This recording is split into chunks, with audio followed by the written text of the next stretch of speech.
और इस वक्त बड़ी खबर दिल्ली से उपचुनाव मामले पर चुनाव आयोग का बयान आया है। 8 सीटों पर उपचुनाव 7 सितंबर तक टाला गया है। ये कहना है चुनाव आयोग का। 57 सीटों पर उपचुनाव को लेकर कल चुनाव आयोग की बैठक होने जा रही है।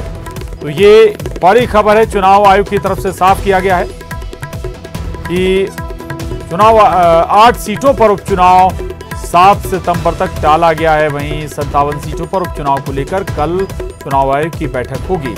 अशरफ हमारे साथ जुड़ गए हैं। अशरफ, ये जो 8 सीटें हैं ये कहाँ की हैं, कौन सी सीटें हैं, और जिन 57 सीटों पर विचार विमर्श होना है वो कौन कौन से राज्यों से हैं, किन किन सीटों का जिक्र जिन पर चर्चा करनी है अभी चुनाव आयोग को? अशरफ, देखिए प्रशांत, जो सीटें हैं 7 जिनकी बात की जा रही है वो गुजरात की हैं और अलग अलग वहाँ की सीटें हैं, और उसमें एक सीट अपना मध्य प्रदेश की आगर वाली भी आती है।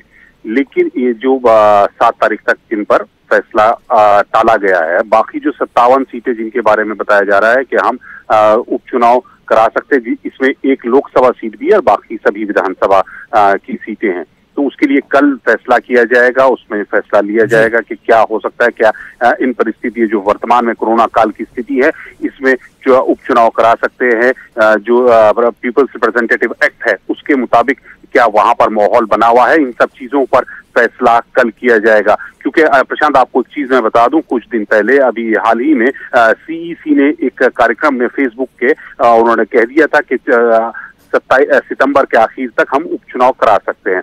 लेकिन आज एक जो इससे पहले एक आदेश जारी हुआ था, एक सर्टिफिकेट चुनाव आयोग की तरफ से जारी किया गया था कानून मंत्रालय के लिए, उसमें साफ किया गया था कि वो अभी चुनाव नहीं करा सकते, माहौल सही नहीं है। तो कहीं न कहीं इसको इस तरह से भी देखा जाए, जो बात पहले चुनाव आयोग ने कही थी, वहाँ मुख्य चुनाव आयोग ने कही थी, उसी को ये लागू कराना चाहते हैं। क्योंकि इससे जो पहले वाला भी कुछ दिन तक, थोड़ी देर पहले ही जो आदेश आया था जिसमें था कि कोई भी उपचुनाव या लोकसभा का चुनाव नहीं करा सकते, उसी के संदर्भ में ये अब दोबारा उन्होंने स्पष्टीकरण दिया है कि हमने जो बात कही वो सिर्फ 7 सीटों के लिए कही है, बाकी जो सीटें हैं उसके लिए नहीं है। बाकी अन्य जो सीटें हैं, जो 57 सीटें जिसमें 56 विधानसभा हैं और एक लोकसभा है, बिल्कुल बिल्कुल, केवल 8 सीटों के लिए अभी चुनाव टाले गए हैं।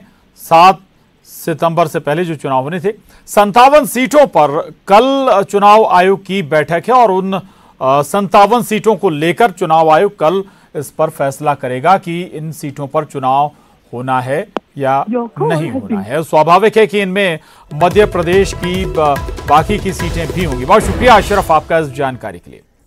अगली खबर का रुख कर रहे हैं। अगली खबर भोपाल से। उपचुनाव में बीजेपी महिला मोर्चा उतरेगी। बीजेपी महिला मोर्चा की बैठक में रणनीति बनी है। जनता को कमलनाथ सरकार की नाकामी बताई जाएगी। शिवराज सरकार में दिए गए फैसलों की ब्रांडिंग भी इसके जरिए की जाएगी। महिला मोर्चा बाई इलेक्शन में उतरने की तैयारी कर रहा है। बीजेपी महिला मोर्चा की बैठक में इसकी रणनीति भी बनाई गई है। जनता को पिछली सरकार की नाकामी बताई जाएंगी, गिनाई जाएंगी, और इसके उलट जो शिवराज सरकार है, शिवराज सरकार में जो फैसले जनता के हित के लिए गए हैं उन फैसलों का जिक्र होगा। शिवराज सरकार की ब्रांडिंग करेगी महिला मोर्चा।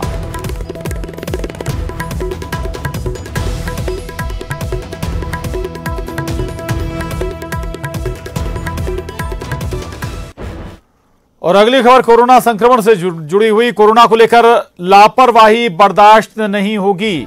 सीएमएचओ विजय पथौरिया को हटाने के निर्देश दिए गए हैं। सीएम शिवराज सिंह चौहान ने ये निर्देश दिए हैं। कोरोना सैंपलिंग में लापरवाही बरतने पर कार्रवाई की गई है। जिला अस्पताल में 2 लैब टेक्नीशियन भी सस्पेंड हुए हैं। कंटेनमेंट एरिया में लापरवाही बरतने के मद्देनजर ये कार्रवाई की गई है। शिवराज सिंह चौहान ने साफ किया है कि किसी भी सूरत में लापरवाही बर्दाश्त नहीं की जाएगी और इसी के मद्देनजर सीएमएचओ विजय पथौरिया को हटाने के निर्देश दे दिए गए हैं।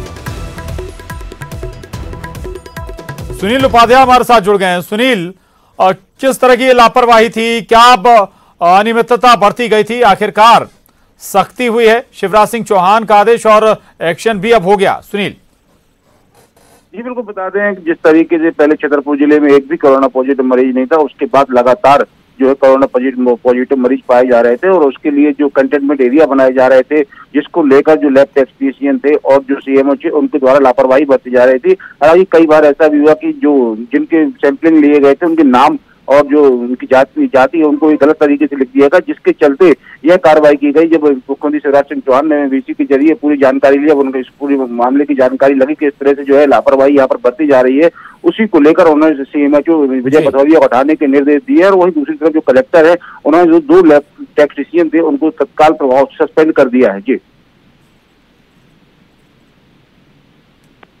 शुक्रिया।